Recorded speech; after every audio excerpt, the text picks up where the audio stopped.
Hello, Amanda. Welcome to the show. Hello, and thank you for having me. I'm very much looking forward to this conversation about communication and neuroscience and leadership and all my favorite topics. Um, so yeah, welcome. Thank you. And I always start at the beginning. When did you start calling yourself a facilitator? And actually, do you? I do actually call myself a facilitator, and I think the first time was after qualifying as a coach and running coach-like training or workshops. And I was thinking, I'm not imparting information. I am asking questions, I'm sparking learning, I'm sparking change. And what is this? It's Mm. actually facilitating. So that's when I first started calling myself a facilitator. And actually, by doing it, I think it helped me release my eager experts and let me tell you 1,000 things I know about this topic and sort of create more experiences and get more of a sense of that magical space that you get within coaching, which then facilitates that change. Yeah, totally. And when you just said, let me tell you the million things I know, I mean, I can relate so much to that. And I think everyone who has been in the training or education space, and then primed by what we're going to talk about, the neuroscience, also think cognitively we know that just giving more content and telling everyone everything we know doesn't help them absorb it. Mm. And then the facilitation bit is also, okay, being aware of that. What is really the information they know and what is the information they need? Um, Yeah, and I think there's also because I love to refer to neuroscience to understand how the brain works to then improve my practice. And so what I learned when studying the neuroscience of change is that in order to facilitate change in somebody, they need to have some uncomfortableness. So there needs to be what I think I know and what I now know. And so if you're trying to help people move into that space of different thinking, you can't tell them everything. And often you need to create a teeny bit of discomfort so they can work out and bridge the gap for themselves. So that facilitation is also, I think, really key because when we first started doing these kind of coach-like activities, sometimes the gap would be too big, sometimes the discomfort would be too great. And so it's just making sure that it's just enough for change and that penny to drop that what I've been doing before maybe could be better. And I might want to try thinking or working in this different mm. space.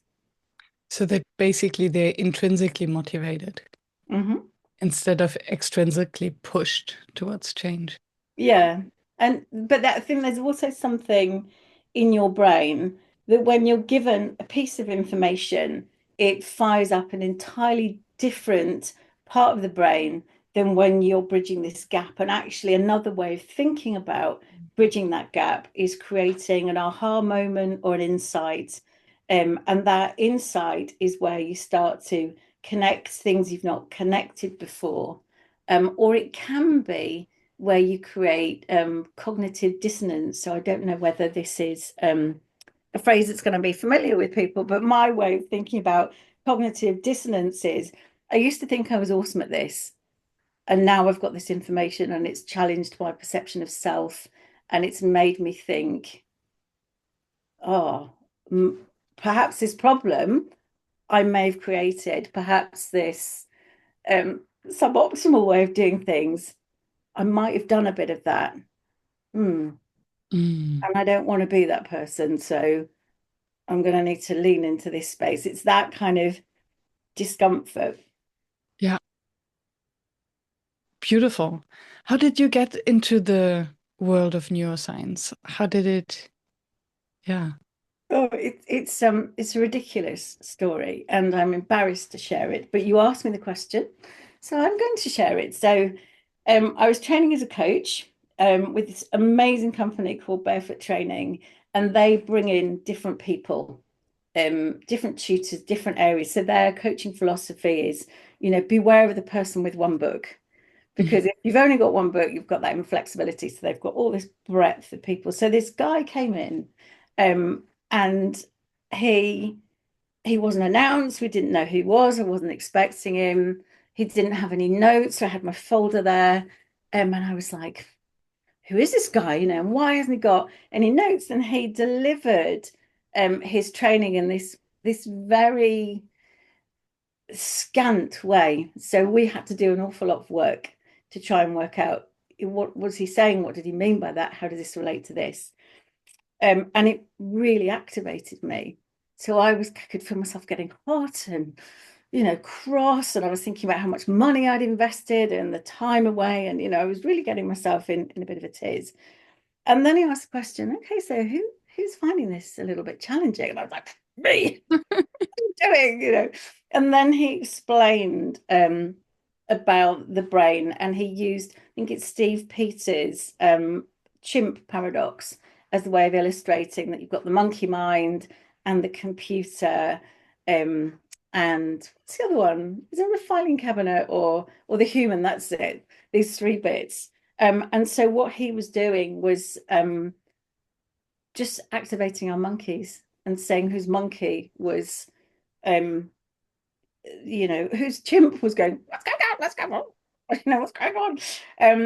And so he then went on and he explained parts of the coaching process and how that might activate monkeys, and which bit was computers and which bit was the human. So I then went on, read the book, and then started to research other bits of neuroscience, and came across David Rock and his scarf model. And I'd, prior to going into coaching, had been running a department around customer experience, and the department had closed, and I'd found that really difficult. And in the process of it closing and going through a merger, my performance and my attitude and just everything wasn't where it normally was, and I'd really struggled. And so I now had a model to understand my behavior, a way of thinking about my best and my worst behavior and what was going on in the brain. And then I was able to start seeing that in my clients. And so I work mostly with technical experts who then moved into leadership. So quite often you become a nerd in your area and you get promoted because you're really good at that bit. And then you're given a human, and it just doesn't seem to work quite as well because humans are so confusing. So I started giving clients more understanding about the brain very simplistically, first of all, using the chimp paradox, and then in a more sophisticated way, using the stuff from the Neuro Leadership Institute. And I found that the more I leaned into it and the more I shared, the more helpful it was, particularly for technical experts, of which I guess I was one, to just understand the complexity, not only of themselves and their feeling, but also to decode what goes on with other people. Yeah. And before, can you remind us of what the chimp paradox is? Oh, so the chimp paradox was Steve Peters' book. I've got it somewhere on a shelf, and if he's listening to this, he'll go, "You're explaining that very badly, Amanda." Oh, here it is. Look, I love a bit of a prompt. So here it is. I'm going to flash the book because it's a really good first starter, I think, into neuroscience. So basically, he explains the parts of your brain in three bits. So your primitive brain, he calls your chimp brain, and this is the bit of your brain that responds emotionally and reacts to what's going on around you. Then your computer is your limbic system and your memories, everything that's ever been stored. And then you've got your human, which is like little you trying to go about, do things. So he explains these three parts of the brain and how they react and how quickly the chimp responds and gets upset, and just how the whole process of how we rationalize what's going on works in this little sequence where the chimp goes what's going on? And then the brain looks to the computer and says, how do we feel about this? What's happened to us before in the past? And the poor little humans trying to work out in between about what do I do and how do I react to people. So that's that one in a nutshell. And I think it's probably a very thin description of it, because I've then moved on. And one of my favorite models I now use comes from Dr. Dan Siegel. You see, I told you I was a bit of a nerd, so I've switched customer experience with neuroscience. So Dan Siegel has done loads of stuff around children, and he's got a book called Mindsight. And he talks about the handy model of the brain. He's got books for parents, which is like the whole brain child.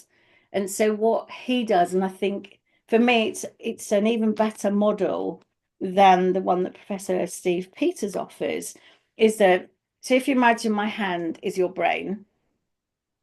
So this is the whole of your brain, my nice relaxed, I'm having a lovely time talking to your brain. So this is my brain stem. So this is like swallowing, temperature control. Pointing at your wrist. And Exactly. Then it's here. a podcast, So, so some people might not see your oh yes, of course. video. I was thinking about the video.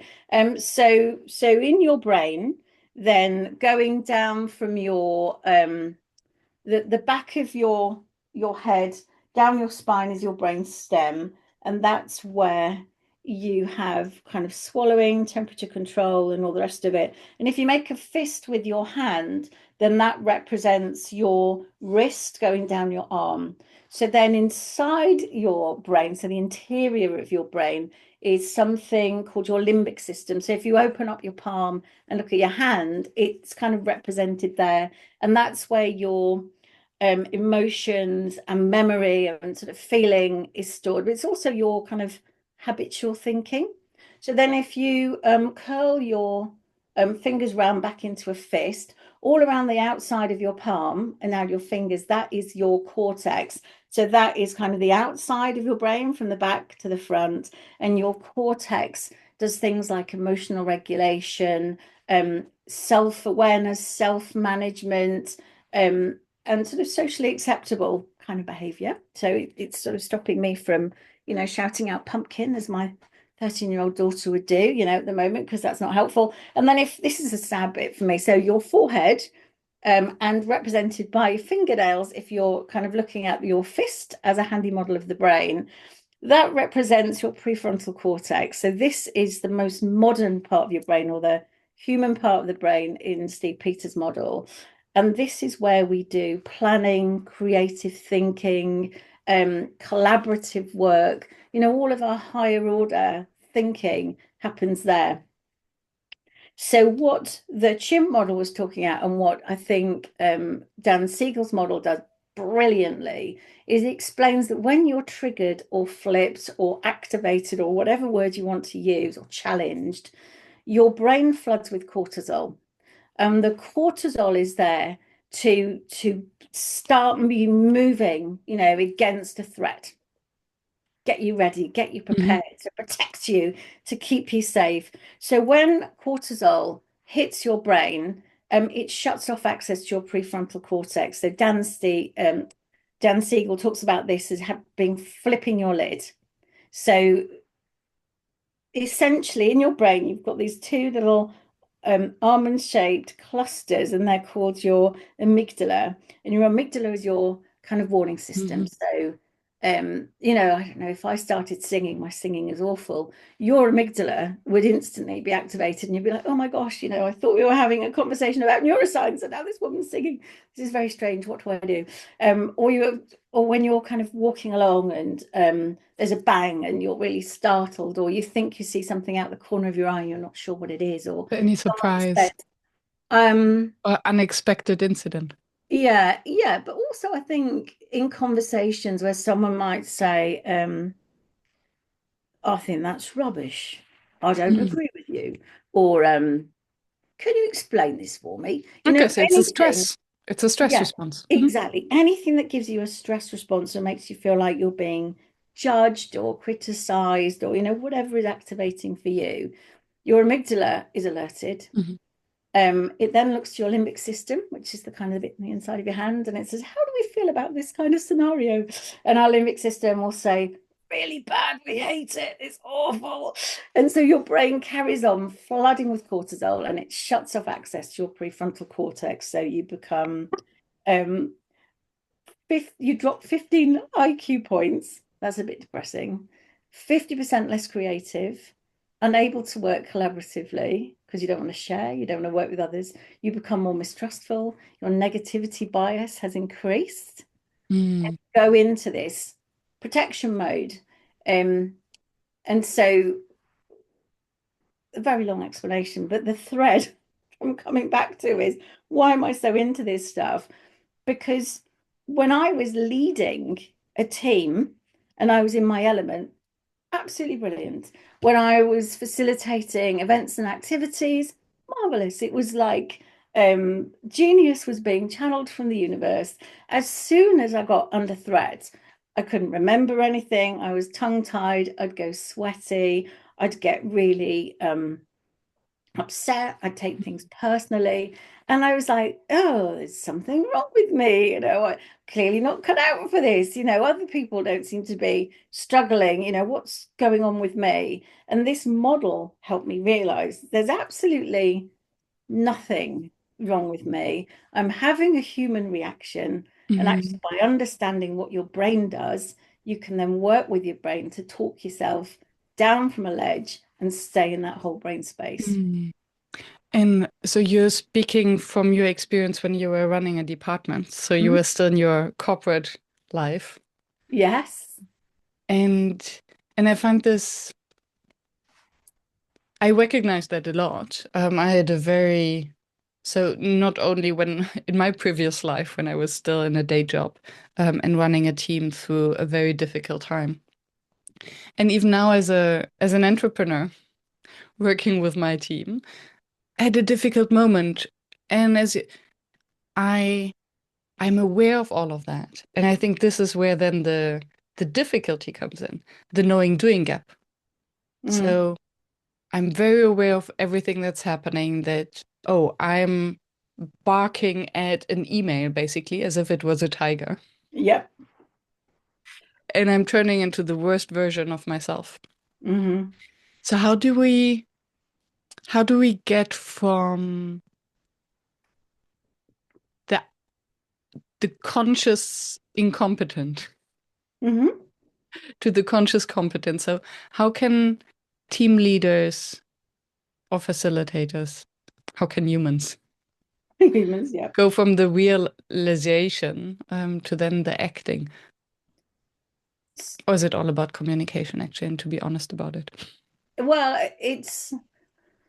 I think it starts with yourself, which will be well, it actually is very unpopular because we love to blame other people. It's all them. If only they weren't like this, I'd be fine. But it starts with yourself. And in the model, this handy model of the brain by Dan Siegel, what he says is that if you understand the way your brain works, you can work with your brain to talk yourself down.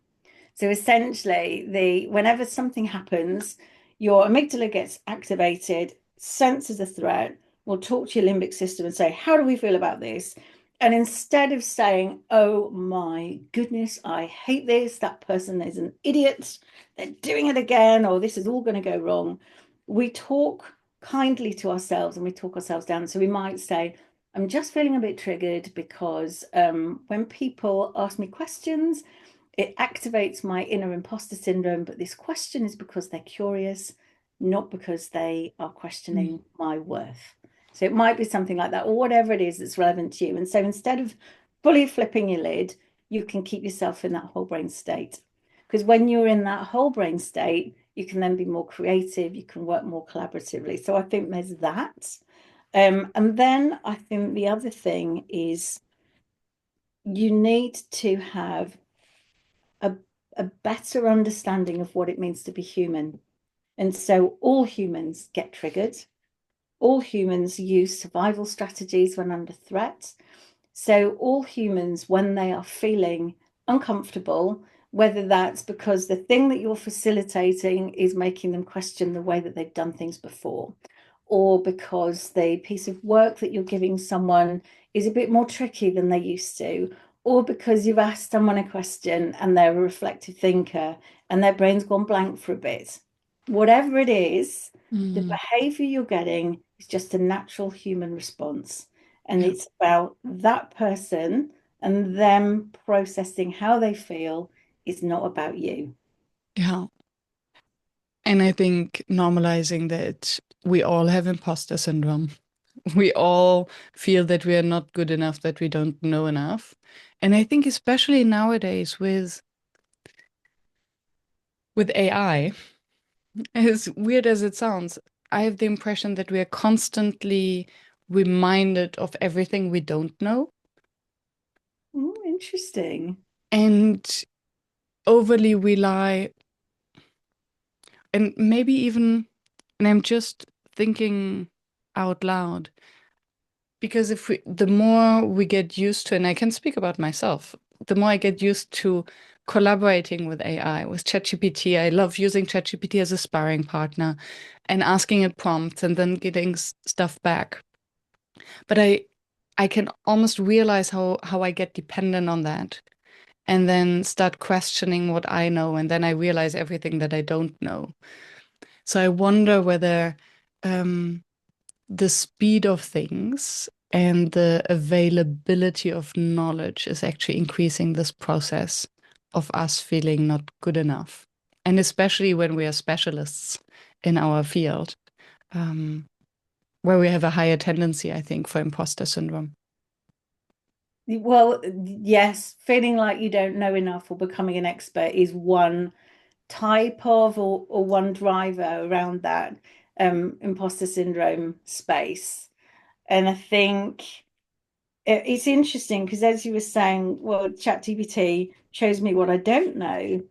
I think what ChatGPT has taught me, because I think there's our experience of reality and then there's reality, is the power of a great question. Yes. So it's not actually about what ChatGPT knows, because information isn't useful unless it's relevant. A 100%. real wisdom comes from asking a great question. And I think one of the things that I've learned, as I've improved in my facilitation, is that it's not about what I know, it's about what I ask, and it's about the thinking that is sparked. And there is something about, I think the more expertise you have, the more it feels like every single thing in that is relevant. Yeah. And it really isn't, because for a lot of people, all they need is this one single piece, this one piece that will spark the insight and spark the change. And as I was kind of saying earlier, the bit of your brain that loves to know information and data and collect stuff is not the part of your brain that has insight. So you're not even stretching into the right space. Yeah. So getting ChatGPT to, brain spew, tell me everything about X, that's that's never going to give you anything um, really helpful. I think the benefit is actually in your own um, interrogation of the information and your insight, your concepts. I love ChatGPT, and I've given ChatGPT a very, very, I think it's like 15-page detail of my ideal client. Mm, So I've got ADHD tendencies, so my brain will go off on 75 tangents. You probably experienced that already in this half an hour. Where's she going now?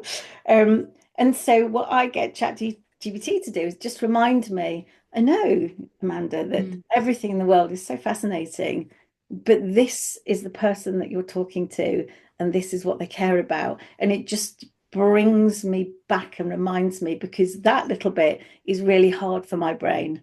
Yeah, and this is that's the piece that I meant, that we get so used to ChatGPT and rely on the condensation of information. And And I totally agree that it is about the prompt and what are we looking for. And then I think it's where I think as facilitators, we've known that already, and you mentioned that getting to a point that it's not about what you know, but how can you help the group to find their own insights. And then I think as soon as we wear the hat of a trainer, I think there it's where it becomes difficult because we're somehow paid to get into a room to train people. Mm, Although when if it was really about the knowledge transfer, they can go online and get better information. So it's not about the knowledge transfer. It is about the experience. And it actually is about creating the spark, mm, but then how to get a group to really lean into the discomfort, mm. be open for the spark, and also be open to do the work Yes. because it is more engaged. It's more difficult for them to actually do the thinking themselves instead Mm. of leaning back and absorbing, sponging the content while maybe replying to a few emails. Yeah, yeah. Well, I feel the best thing to do there is to set your ground rules. Mm, So when I first came across the technique of setting ground rules, it just kind of felt like this is a bit dull. If you're busy, you don't need to do it. There's like a hygiene thing, like if there's a fire alarm, we'll go out this door here. But do you really need to bother? And I think that for me, the ground rules set the tone for how I want everyone to behave and be. mm, Um, and I've learned over the years to set ground rules about how it feels. Um, mm, so so I have three things that whenever I'm working with a group are always in and always shared, and that's my contribution. And then I get people to add to it. So the first one is presence, which means that, we've got the time blocked in our diary, we've got nowhere else to go. And just for, however long it is, let's be present. And what that means is it gives people a more gentle way to, put the phone away, put away your distractions and just be present because we're only here for the day or an hour or, whatever it is. So that's my first one. Then my second one is curiosity, because when you are curious and you're thinking, how is this relevant to me? What can I take away from this for me? Instead of people sat there thinking, I know all this already, or I don't like this, or I don't know why I'm here. You've instantly got people tapping into the bit of their brain where they're thinking, well, what could I take away from today? How mm, could this be helpful for me? So it kind of reframes that element of it. And then my third one is generosity. mm, And generosity is in sharing your questions, sharing your thoughts, and highlighting the experience we create together. Because being in a room at this moment in time is co-created by everyone in the room. It's a completely unique experience, and it's never going to happen again. And if we share with generosity our questions, our thoughts, our ideas, then it makes what we're doing so much more fun and interesting. But also because we all think differently, that question or that observation may be just the thing that someone else needs to hear. So we're all a part of each other's learning. And that, for me, I think shifts mhm. some of the attitude and energy in the room and creates a more successful, I guess, gathering of people. Yeah. Yeah, it sounds as if it also grounds everyone to how do we want to show up in the Yeah. space for the next Yeah. X minutes or hours.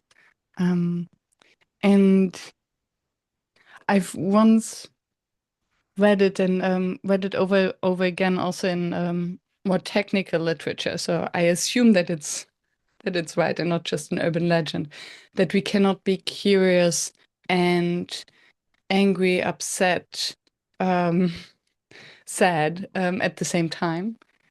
So apparently these are again opposing regions in the brain. So Yep. if we can access our curiosity, and if we can remind the group to be curious, we can also calm down all the rest of their nervous system and big emotions. Yeah. Yeah. And one of the bits of training that I did after I qualified as a coach was in conversation intelligence. And so what that talked about was certain behaviors that would spike cortisol and create brains to flip, or would elevate oxytocin and create connection. So being in that space of curiosity, appreciation, discovery, co-creation, development, creates more oxytocin than being in a kind of a more kind of judging, Mhm. dictating, knowing space. So it also for me is about trying to create and co-create the conversations that you want to have that are going to be more positive, more connecting, more collaborative, and sort of setting out the frame, I guess, and the way in which people need to be as human beings in order to achieve that. Yeah. What are your, because I would do that, and I love it, the kind of the cortisol inducing conversations versus the oxytocin inducing conversations. Um, and I think once we are aware of that as not only as facilitators, but in general, Mm-hmm. the better we can steer, especially those difficult conversations and potentially conflict. Yeah. Um, so how do you, what are maybe phrases that might either trigger the cortisol reaction? And how would you reframe them to be more on the oxytocin side? Oh, interesting. Well, I think anything that feels like a criticism, um, or anything where people are judged, either judging themselves, I can't do this, or why, who are you to tell me this? That sort of judgment. Um, those are things that are very cortisol inducing. And I think when people are maybe questioning themselves, it's then reframing that into, well, what can you do? What makes sense? Mm. Who else has solved this? How can we work together? Yeah, this is really tricky. So you're doing those sorts of things to normalize that and make people feel comfortable. And then for me, it's quite a lot of self-talk about the reason why the person is asking me that question is not about me. It's Mm. because they're finding this, threatening or confusing. Um, and Yeah. so I tend to, if I've been asked a question that's landed, I guess, badly on me, I might then ask them,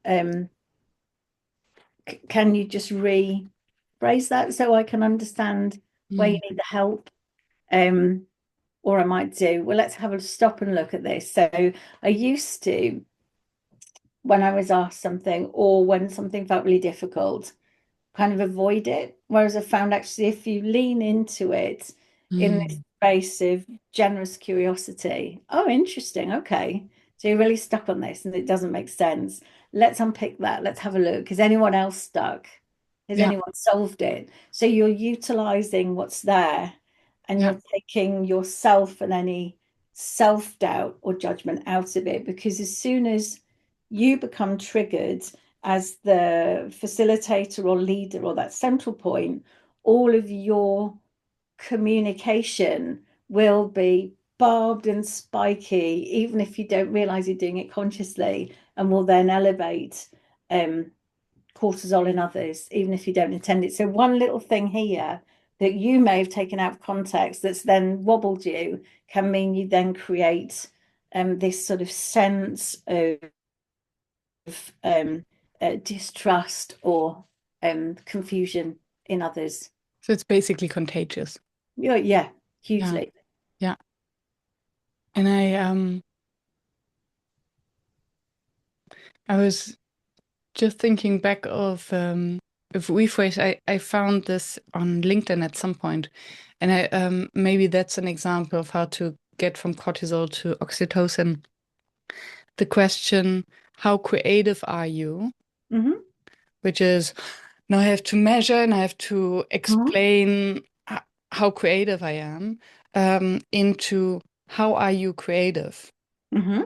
Which basically assumes that you're creative and is just asking curiously about an example, which can be playing with my kids or scribbling while being on the phone, Hmm. up to a real creative hobby or Hmm. problem solving. You could also take the personal out of it and look at it from um, what are signs of creativity, or what do creative people do, or how would you describe, define, Mm, view creativity? So you've then got a sense of something that's, instead of that judgment of self, mm, you're looking at something sort of outside of self, and then you can ask the question, you know, how are you creative? What yeah. elements of that do you do? Basically, to create a little bit of a landing or a set of resources for them to feel inspired to then answer the question so that Yeah. they are not confronted immediately. Yes, Yeah, because when context. somebody's thinking more freely about, let's say, creativity, they've got space to come up with ideas. And even if there's nothing in there that they think they do, they actually have been creative in creating the list of what is creativity. Mm, So I think it gives people a broader opportunity to win and be yeah, successful, and because for some people, when you ask them a question about themselves, their distortion, so their inner chimp, is so noisy that they will struggle to see yeah, that they are within that. Whereas these are just other little ways to help brains feel more comfortable. yeah. And it reminds me of the situation when we come out of a flu. So while we are sick, and I assume that it's like this for everyone. For me, I have the impression that it will never be good again. And how could I ever have the energy to think or to do something? I just feel miserable. And then Oh, suddenly, from one day to the other, I feel like reborn and I see clearly and I have energy and I start cleaning my house and myself and cooking. Um, and I think it's similar to when we come out of such a stress response yeah, where we are narrow-minded, we only see the problems, we yeah. only see the negative, we're extremely pessimistic, everyone is our enemy. Hmm. And once our nervous system calmed down, we see possibility and creativity and solutions. And I I find, because I coach quite a lot of leaders to understand their brain, to communicate effectively, and sometimes they divide the world or their stakeholders, or their team. mm, Sometimes it's their um, senior leadership colleagues into kind of like allies and enemies. So you've got these kind of friends and foes, and they're completely different.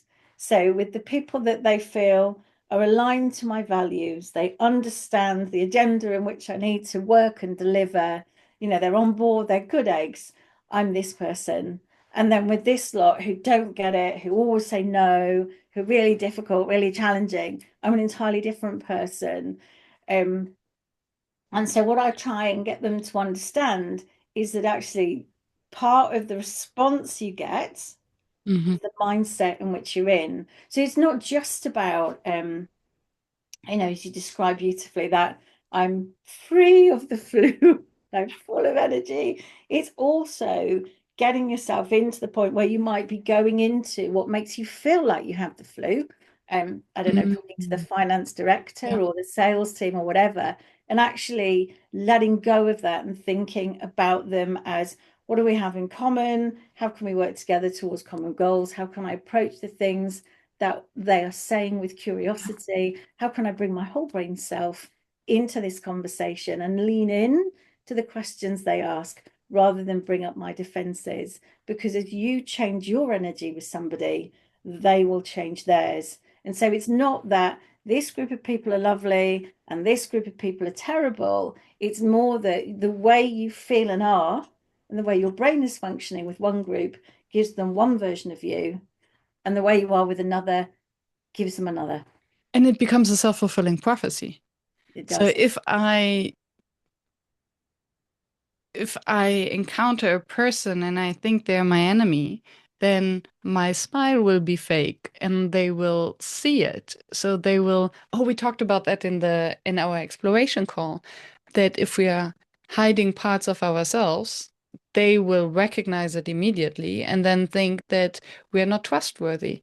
So if I'm faking a smile because I know, oh, I'm a team leader, I don't like you.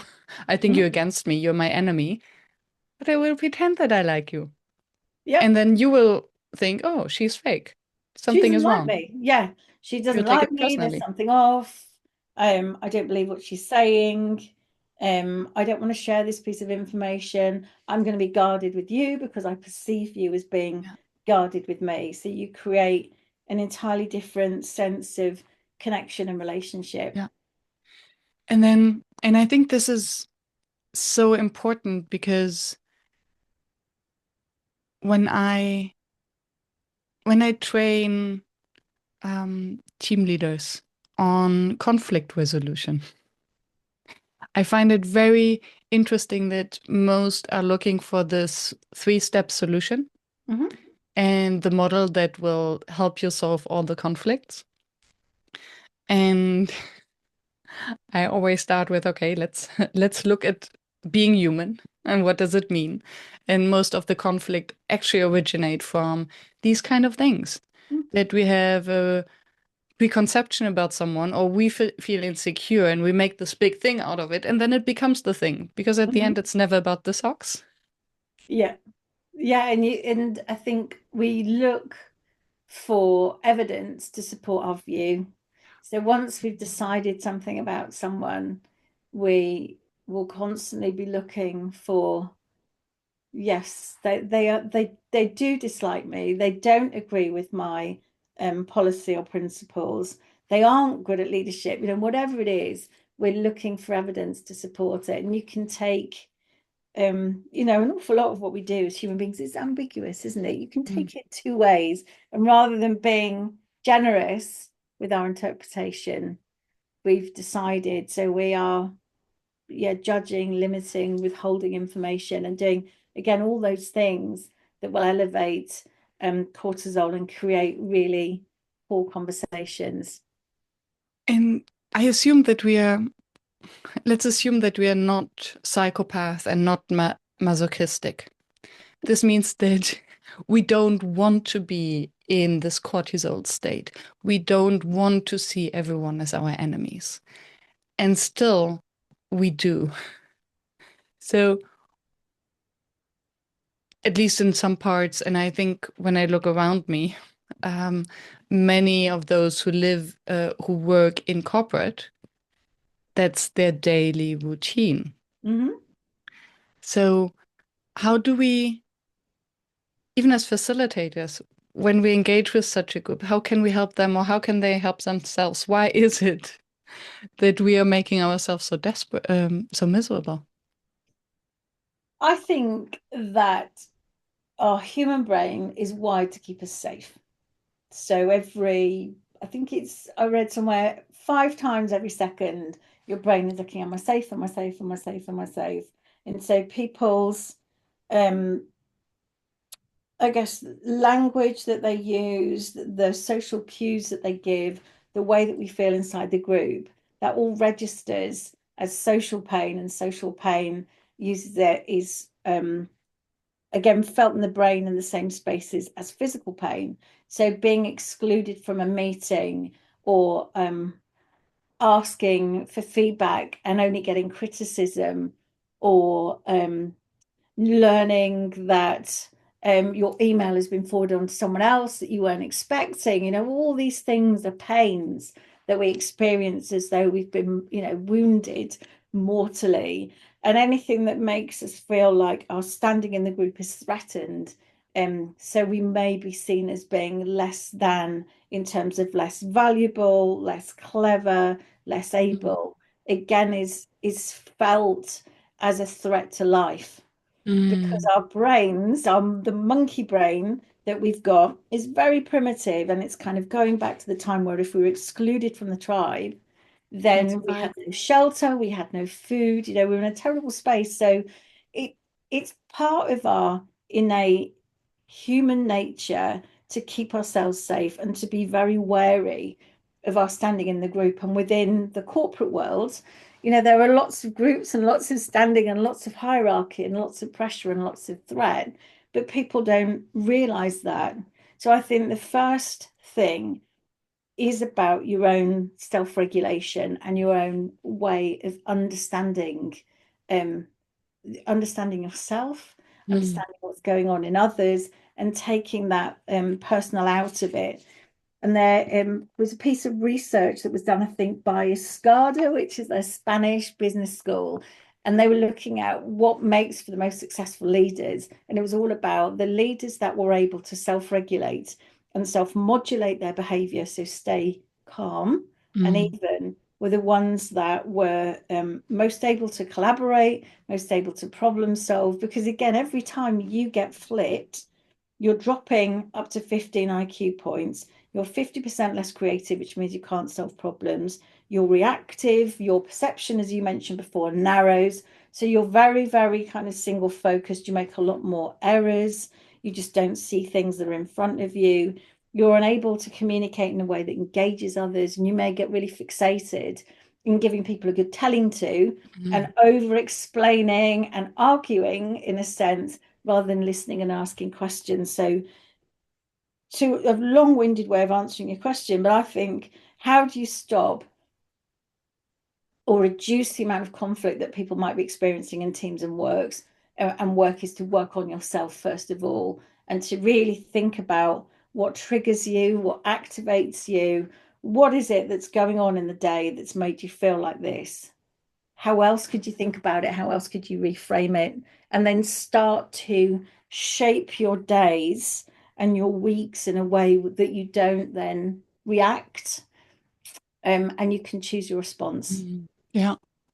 And 2 weeks ago, I had a conversation with Juanita Robertson, and she's speaking a lot about grief and how we cannot actually really relate and connect to other people if we haven't done our grief work. Mhm. And I think all of these perceived attacks are actually just that so we first need to feel Mhm. because not fe often, and I see it in myself. I realize that I'm in a bad state when I'm biking through the city center of Amsterdam and I'm getting angry at tourists because they are stepping in my way. Mhm. So when I'm angry at them, these poor tourists, actually means that I have to turn inward and see, okay, what needs to be felt, Yeah, um, that I'm actually producing all this anger because it's so easy for the brain to blame the entire world it for is. our misery. I think it's much more comfortable actually to blame everyone else, to find fault, to look at the world and spot the patterns. This thing is to blame and this thing is to blame, because actually looking at yourself creates some discomfort, creates that um that discomfort, because nobody wants to think, well, I'm grumpy or I'm being difficult or I could have been kinder. But actually that's the best place to start.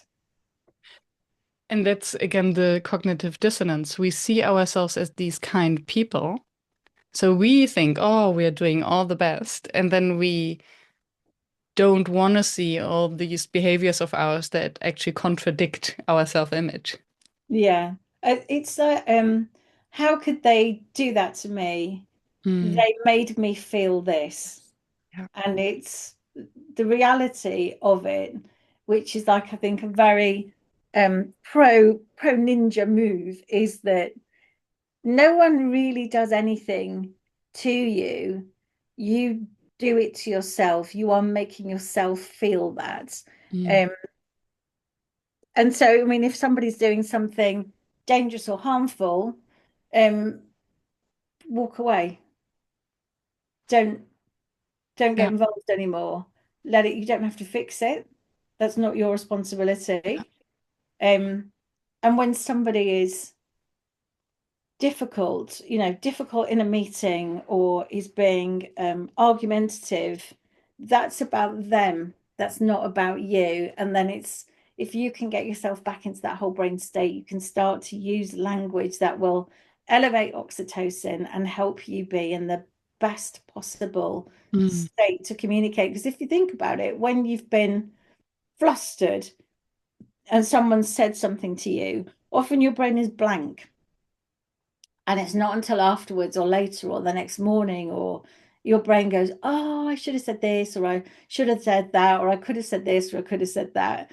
So staying in your whole brain state means that those things don't Yeah. happen as much. Yeah. And And I think, sorry. no, well, the other thing I was going to say is that I think we also have a big sense of, we've been talking about imposter syndrome, and imposter syndrome at its heart is a feeling of not being enough. And so when you can sit with that understanding that you are enough, you've done Mm. enough, this is enough, then it again is much easier to take space and see other people's behavior as their behavior, their reactions, and it's not about you. Yeah. Yeah. So it all boils down, from what I hear, to creating just a little bit of calm Mm-hmm. for ourselves and everyone around us. And I'm thinking of group work, where we are almost always working against the clock because we never have enough time. Mm, And I observe it in trainers and facilitators when there's so much to do and so little time, they speed up and they then spark this nervousness in the entire space. And if you don't have time, then every participant has the impression that what they have to contribute is not good enough. They are making it too long. They second guess whether they shall contribute or not, which mm, actually does the opposite of what we want to do in a group session. mm, And then we again on what you said about how contagious our behavior is. So if we are stressed about time, we're infecting the entire group, and then they cannot think. So I came for myself to the conclusion that's what I usually do. The less time I have, the more I slow down. mm. And I this usually helps me to finish on time. yeah, well, I had decided a while ago that I wouldn't sacrifice the conversation for the agenda. Mm, The agenda is loosely held, and I tend to now, when I'm planning things, have I guess, a core of things that we must do, and then some things that we can expand into if there's time or not if we don't. And so quite often I'm recalibrating as I'm going because what what's important, I think, for the people who come and work with me is to have an experience, is to take away some learning, some change, something they can do. And mm, actually worrying about chucking words quickly at somebody isn't going to achieve that. So I kind of I let go of the agenda and I'm kind of focusing in on where the conversation is. And I'm like saying to myself, doesn't matter if we don't do this bit, because actually that bit is not as important as this bit here. And then as we're going through, I can then think about, because I guess I'm lucky in the sense that the work I deliver is my work, so I know it intimately. What's the lightest touch of this? They've got a bit of it. yeah. Which then comes back to your first ground rule, which is presence. Mm. You have to be present with what is emerging in the group and what's needed. And I think it's so funny that we all, many of us, still believe that what is communicated is also what is heard Mm. and perceived. Um, but actually, there's our attention span is so short. I think if people who listen to this podcast just remember one thing, Yeah. that would be great. And I guess in 60% of the cases, this one thing they remember is actually also wrong. Something that maybe we didn't say, but they heard in a different context. Well, it'll be what sparked an insight, and it Yeah. will be something that had a bit of that understanding gap where they heard of it and they thought, what does that mean with this? Oh, and their brain has then sparked them off into another Yeah. tangent. There was something I did a neuroscience of learning course, and I think it was called Training from the Back of the Room, Mm, which is all about using brain-friendly ways of learning. So in this brain-based model of learning, it talks about the importance of learning within a group rather than individually. And the reason is because, and it's that very thing that you've just mentioned, that when you ask people to reflect on, well, what have you heard, or what are you going to take away, or what's the one thing that's significant from this? When people share, it's almost like creating this really complex web of ideas and layers of understanding and things that other people, oh, I would never have thought of that. Oh, I didn't hear that bit. Oh, when I heard that, I didn't interpret it that way. I interpreted it this way. So it gives you layer upon layer upon layer of understanding that yeah. when you're learning on your own or when you're not having those conversations, you don't get. And it's that rich layering that thickens the neural connections that you have and makes the bit of learning more sticky in your Mm, brain as well. yeah. And actually, we are learning so much about the other people in the room, what's relevant for them. Because to come back to what you were saying, that our brain looks for information that confirms what we already know and Mhm. for information that's actually helpful, depending on our goals and ambitions. So, someone with a different worldview, a different perspective, a different goals will retain different pieces of information because that's what's relevant. Yeah. Yeah. Yeah, I remember I do these 10-day silent meditation Vipassana retreats. And in every retreat, there are the same recorded Dhamma talks by Gwenka there. I think an hour long, always the same talks. And I've done six, 5 or 6 sittings. And every time it's the same talk. And every time I remember and hear something that feels like, oh, I've never heard that before. I have a theory about that very phenomenon. And I think it's that personal growth is like a spiral.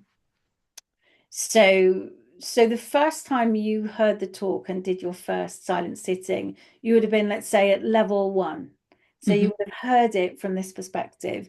And then because you've been working on your meditation practice, you'll kind of spiral up. And when you hear it again, you hear a different level and a different level and a different level. And it just keeps going and increasing. And so you are, and this kind of spiral theory that I have is that as a human being, you are never the same person twice Mm, because you last week hadn't had this conversation today, and you next week would have had more conversations, more experiences, and we're constantly growing and refining our view and honing how we feel about ourselves and what we stand for. And so as we're receiving information and experiences and data from others, we are experiencing them again at a different level of ourselves and our awareness. yeah, yeah, that's true. We are never the same person twice. I love that. Um, yeah, which makes long-term relationships so difficult Or so because we actually have to interesting. spiral in the same direction. Yeah. Also interesting, if you hold lightly what you want. Yeah, yeah.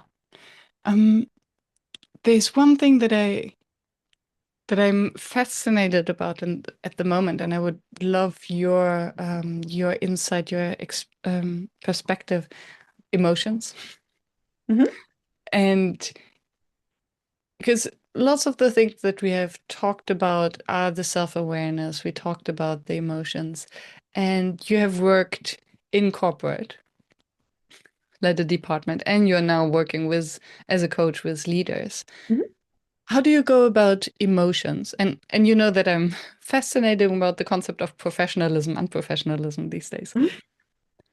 What is the role of emotions? How do you make the sense of emotions or the relevance more accessible and maybe using your brain science background to make sense of all of that?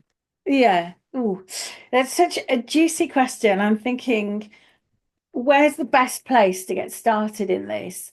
So I will tell you a bit of a story. So when I first trained as a coach, so I'd come out of corporate, did my first training as a coach, and somebody was thinking about moving house, and you did a three-way observation.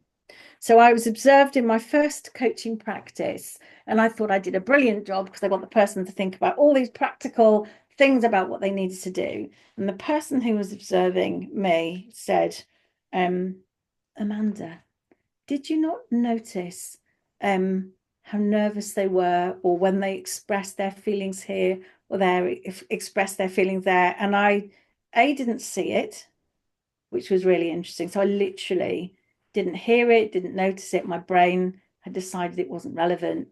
And I felt really uncomfortable in leaning into that space. So when I first started as a coach, the very first thing I did was business coaching. So I came out of corporate, and it's all to do with the targets and the numbers and the plans and all the rest of it. And what I learned was I had a client who was setting up a business, and literally they had every single thing they could possibly have.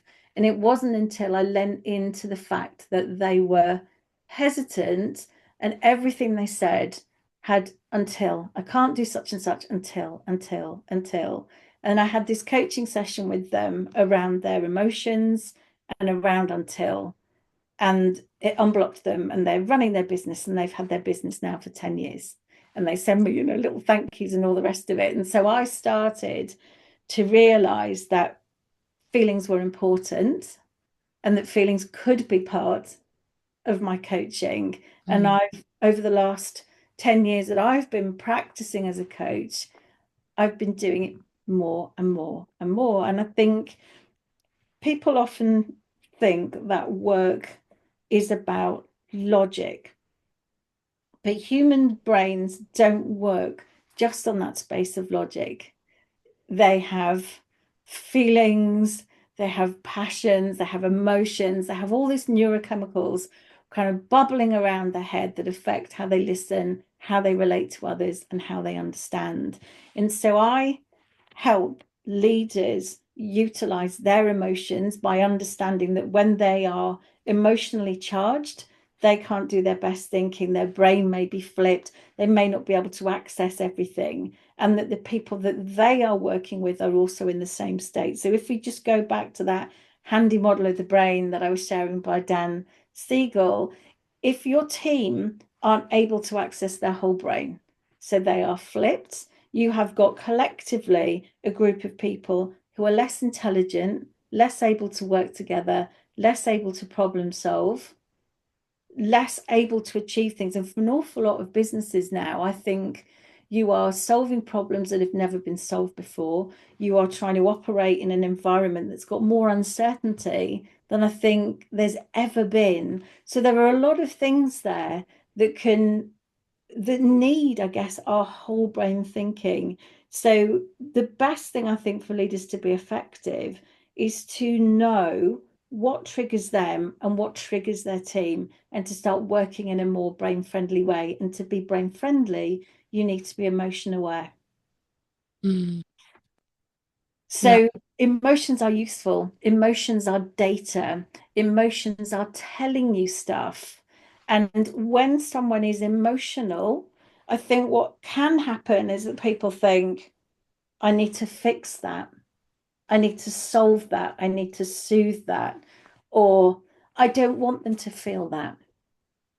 So I'm going to either pretend it's not there because I think that will make them feel better and we'll just work around it. Whereas actually emotions are there as data to explore. Um, you seem you seem agitated, or you don't seem yourself, or you seem a little down, or you seem very excited. Tell me more. Tell me how you feel about this. What's going on inside your head at the moment? How are you feeling Mm, about this opportunity or this situation? yeah. What's making you think that? These questions mean that you don't have to become. So I had a leader the other day, and they were having a good old grumble about the world, and they were saying the problem is now, Amanda, not only do we have to lead all of this complexity, but we need to be social workers and therapists as well. I think, well, that's one way of looking at it. What's another way of operating? Because actually, as a professional coach, and people share things with me that they've not shared with anyone else, I don't carry that burden.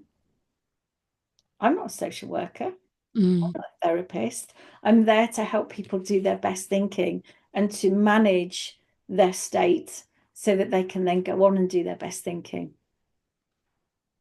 And this distance is a beautiful skill for team leaders to learn so that Mm-hmm. because they don't need to carry that for their team members as Mm. little as you need to carry it for your coaches. Yeah. Yeah. What remains your facilitation challenge? I think my facilitation challenge will probably stay, definitely has been for many years, this whole thing about not being enough and my inner imposter voice. Whenever anyone looks just a little bit dissatisfied, unhappy, confused, my first thought is always, I've done something wrong. Mm. And so that sense of not enoughness and exposure at the front, because I'm essentially quite shy, um, is my challenge. And I have lots of tools and things that I'm working on. So I've got really good at noticing it, leaning in with the other person and asking them questions to help them, and doing that letting go for myself. And I think I would love to not feel, that sinking feeling in my stomach and that sort of, I don't know, hollowing in my chest and my pulse quickening. But maybe that's just Mm. going to be a part of my empathetic understanding that something is happening within the group that I need to lean into. And it's just Mm. that continual working on the fact that actually that's a great thing that I've spotted it, and I to love that. embrace it and not to internalize it as, oh my God, this isn't perfect. Look, there's a kerfuffle. I love that. Thank you for sharing that. And I love how you are able to recognize the sensations in your body. Mm, Which makes me wonder. So I read this book called Emotional, and I'm incapable to remember the name of the author. It's amazing. And he reminds that basically emotions are the interpretation of body sensations in our brain. yeah, So it triggers an action. We feel something, our brain says, "Oh, do this." yeah. Um, and I was just, as I heard you explaining, I was just feeling how much you care. Mm, So all of this, yeah, the increased heart rate, the chest, you say something, you have the impression that someone is judging you and not getting it. It's and I wonder whether it it's possible for us to actually, the moment we have the superpower to really feel it in terms of body, um, to reframe it or rename it, to say, oh, I realize that I really care. mm. Instead of I'm not good enough. Um, Yeah. Yeah. And it's also, I think, that that's emotional intelligence, isn't it? Mm. To be able to sense it. And to name it, to know what it is. Yeah. Because I think I used to be a smoker for as long as I can think. I'm 42 now. I started with 13. So at the moment, I am a smoker who doesn't smoke. It's Hmm. like a dry alcoholic. Um, and I think smoking is perfect. So whenever I felt, and it's only now that I realize that whenever I felt uncomfortable body sensations, as you described them, I didn't really feel them. I would have a smoke. Mm. And then I don't feel them at all. And off they go. And I think we have grabbing the phone, um, doing all these kind of numbing activities, just not to feel. And that's why I felt very touched when you said, I wish I didn't have to feel all of these sensations. And actually, I think it's so beautiful that you can feel them, that you're not numbing, that you're not. Yeah. Yes. Yeah. Not like hid behind a little um protective breastplate, I'm not going to feel anything. I'm just going to run through my agenda, tell you all the things, go through the motions, and whatever goes on, yeah, I'm not going to feel. Yeah. I think as well, I've gone on a bit of a journey. So I'm in my mid 50s, and when emotional intelligence first came out, I was first in stepping into leadership. So it was many decades ago. And as a leadership team, we all did the emotional intelligence test, and two leaders from the group um, got very, very poor, very low scores for emotional intelligence. And one of them was the IT director, which everybody thought, yes, of course, technical director. And the other one was the head of customer experience, which was very surprising because customer experience is very touchy-feely. And that was me. And so what I love is that I've learned how to be empathetic. I've learned how to communicate effectively with others. I've learned how to go from being a Marmite leader where people either loved me or hated me, which I now know is because I had the people I felt safe with and the people I didn't feel safe with. And the people I Mm. didn't feel safe with didn't like me because they got that prickly protective version versus the people that did. And you can learn it, So when I first started running my team, I had my PA, and she would write on the top of the agenda, um, ask people how they are. That's on the top of the agenda. But my philosophy was, we're here to get things done. Let's get all the things done in the meeting. And if there's time, we can do a chitter chat at the end. But you generally fill the time, don't you? So there was never time for chitter chat. Um, and I found people who were more relational than task driven, um, very time wastery. Why are they doing all of this stuff? Not getting on with it because we need to do this stuff over here. So and so for me to say I've learned that the agenda is not as important as the conversation is like a total flip. Mhm. Um, but what I love is that if I've learned it, anyone can. And also because I needed to learn it, I'm able to decode it for other people. Whereas I think if something is a natural ability, it's just what I do. It's just what you do. Why are you just being so strange? Whereas I kind of was there. I was the person who had no clue how everyone else is feeling or what my impact was. Had my kind of head down, not acknowledging emotions because clearly that would just be so painful because that would be about me and my inadequacies and just going through, a bit like a snowplow through everything. Whereas now I'm able to sit within the experience, um, and feel feelings and know that that's helpful because that means this person has a question. This needs to be explored. We need to spend a bit more time here. So it's been, yeah, a beautiful journey. And I think in that spiral, I've kind of gone, a long way from where I started. Yeah. And I'm so glad that we got to that. And thank you so much for sharing it. Um, and for, yeah, sharing your story that the leader with the low EQ was Yeah. you, and look where you are now. Yeah. I mean, And with what, cognitive bias, the head of HR was like, Amanda, I don't think you understood this quiz.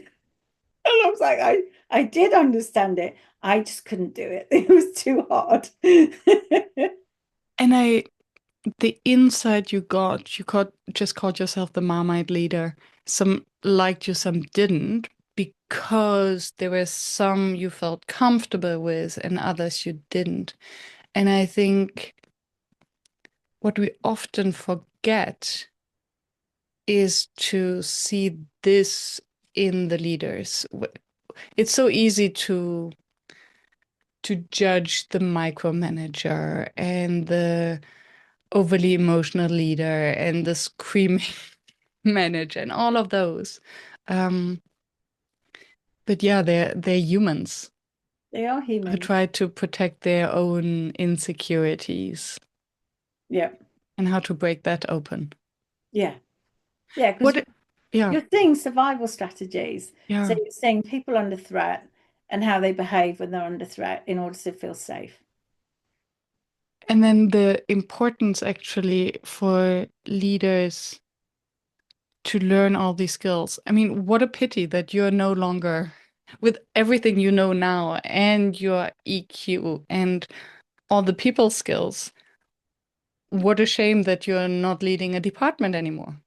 But then I Not think, for you, but for your team lead. yeah, I get to work with multiple leaders who work with multiple departments. So I'm just trying to do maths in my head and think, for all the people I'm working with, how many thousands of people Mm. are they impacting? Which would be, I think, more than I would do as a single leader. And I like to share what I know with that generosity and spark that Yeah. curiosity and sense of empowerment so everybody can feel they can do it. Because quite often people say, I'm not a people person, or um, I'm not a touchy-feely person, or I could never do that. And often for a lot of technical leaders, they forego developing their career and they feel like they're stuck just in that kind of all I can ever be is like a lead technical specialist because I'm not good with people. And my argument would be, well, you've never learned, you've never been taught. And actually, with the right framing and understanding, there's so much talent, I Mm. think, in people that are dismissed. And that's the entire story of the fixed versus the growth mindset, right? Can we see, do we judge ourselves by how we've been in the past, or do we see opportunities in how we could be in the future? Yeah. Um, and it's shocking, I think, how many highly intelligent people are stuck in a fixed mindset. Hmm.